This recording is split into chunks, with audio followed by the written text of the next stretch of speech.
যুক্তরাষ্ট্রে ভ্রমণকারী ৪২ দেশের নাগরিকদের জন্য নতুন নিয়ম চালু করতে যাচ্ছে মার্কিন প্রেসিডেন্ট ডোনাল্ড ট্রাম্পের প্রশাসন। নতুন প্রস্তাব অনুযায়ী যুক্তরাষ্ট্রে প্রবেশের আগে ওই সব দেশের পর্যটকদের গত ৫ বছরের সোশ্যাল মিডিয়া কার্যক্রমের হিস্ট্রি জমা দিতে হবে, এমনটাই জানিয়েছে department of homeland security DHS। এই নীতি মূলত ভিসা ওয়েভার প্রোগ্রামের আওতায় থাকা দেশগুলোর জন্য প্রযোজ্য হবে। এই দেশগুলোর নাগরিকরা ব্যবসা বা পর্যটনের উদ্দেশ্যে সাধারণত ভিসা ছাড়াই সর্বোচ্চ ৯০ দিন যুক্তরাষ্ট্রে ভ্রমণ করতে পারেন।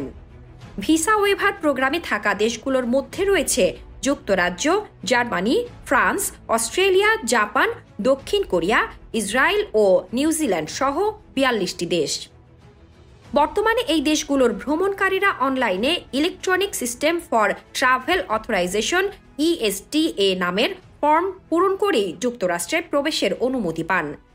কিন্তু ট্রাম্প প্রশাসন এখন এই ESTA সিস্টেম সম্পূর্ণ নতুনভাবে সাজানোর পরিকল্পনা করছে। এখন থেকে সবকিছুই হবে মোবাইল অ্যাপ নির্ভর। এতে আবেদনকারীদের কাছ থেকে আরও বিস্তারিত ব্যক্তিগত তথ্য চাওয়া হবে। Customs and border protection CBP জানিয়েছে, নতুন প্রস্তাব অনুযায়ী আবেদনকারীদের বিগত ৫ বছরের সোশ্যাল মিডিয়া হিস্ট্রি, গত ১০ বছরের ব্যবহৃত ইমেইল অ্যাকাউন্ট এবং পরিবারের সদস্যদের ফোন নম্বর, ঠিকানা ও ব্যক্তিগত তথ্য জমা দিতে হবে। সোশ্যাল মিডিয়া এই হিস্ট্রি জমা দেওয়া বাধ্যতামূলক শর্ত হিসেবে অন্তর্ভুক্ত করা হয়েছে, যা ট্রাম্পের চলতি বছরের এক এক্সিকিউটিভ অর্ডার বাস্তবায়নের অংশ। প্রশাসনের দাবি, যেসব বিদেশি যুক্তরাষ্ট্রের নিরাপত্তার জন্য হুমকি হতে পারে তাদের প্রবেশ ঠেকাতেই এই কঠোর যাচাই বাছাই। তবে সমালোচকেরা বলছেন, এই পদক্ষেপ আন্তর্জাতিক পর্যটনে ভয় ও অনিশ্চয়তা সৃষ্টি করবে।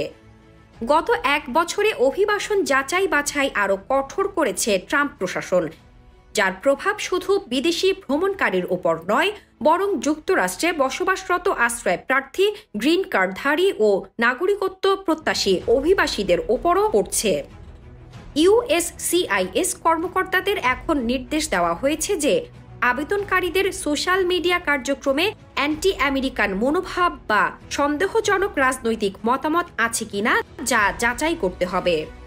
এছাড়া নাগরিকত্ব আবেদনকারীদের ভালো চরিত্র বা গুড মোরাল ক্যারেক্টার প্রমাণের ক্ষেত্রেও কঠোর নজরদারি শুরু হয়েছে।